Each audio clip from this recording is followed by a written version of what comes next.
A primeira apresentação pública do Filho como representante do Pai.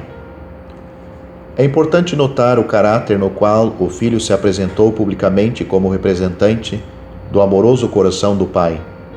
Depois de ter mostrado a glória da lei durante 30 anos, na obscuridade, ele se apresenta não como um pregador, mas como Salvador.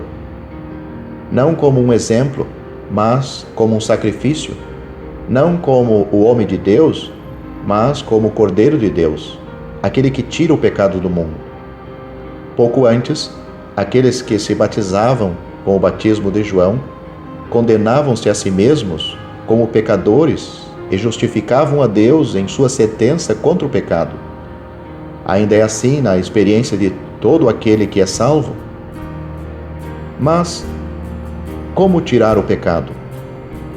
Note que não diz pecados, que falam da prática, mas de pecado, que fala da raiz interna.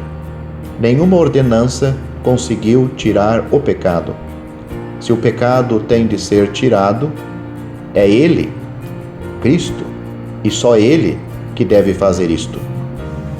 Ele veio interpretar o coração amoroso do Pai para com o mundo de pecadores. Muitos não classificariam o mundo assim como um lugar onde Deus só vê pecado, mas o classificariam como um mar agitado, sem descanso, ou como uma cena de aflição, sofrimento e morte. Mas Deus o vê sob um aspecto muito mais sério e quer que nós o vejamos assim também. O mundo é um lugar de pecado.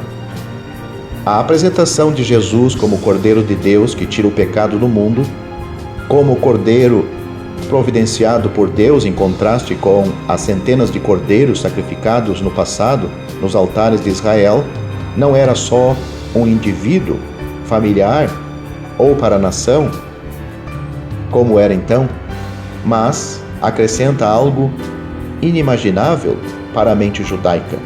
Era para o mundo todo. Um dia Abraão já tinha visto isto pela fé quando disse: Deus proverá para si o cordeiro. Em Gênesis capítulo 22, agora os ouvintes de João foram avisados que Deus já tinha providenciado o seu cordeiro para tirar o pecado. Poderíamos fazer a pergunta de como o pecado foi tratado nas eras anteriores à morte de Cristo? Teria sido na base das obras ou por guardar a lei? Esta pergunta é muito importante, porque se Deus pode passar por cima de tais pecados dessa maneira, por que seria a morte de Cristo necessária para o perdão agora? A resposta é que nunca houve outro modo de perdoar pecados, senão pela morte de Cristo.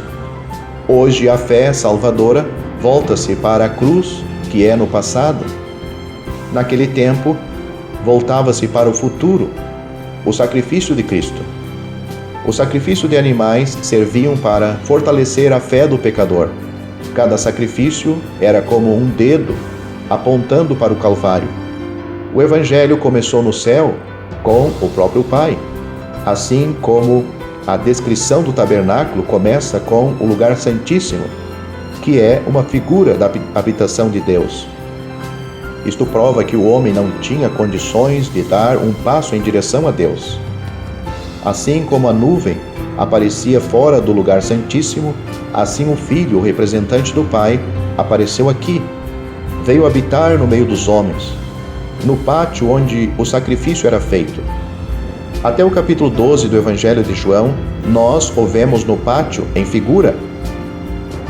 Vimos a sua glória, a glória da imagem do Pai, manifestando o caráter divino a favor da miséria e necessidade humana. Quem ouvia, via aquele que o enviou. Mas a glória da misericórdia, justiça, verdade e paz brilhou quando ele estava sobre a cruz.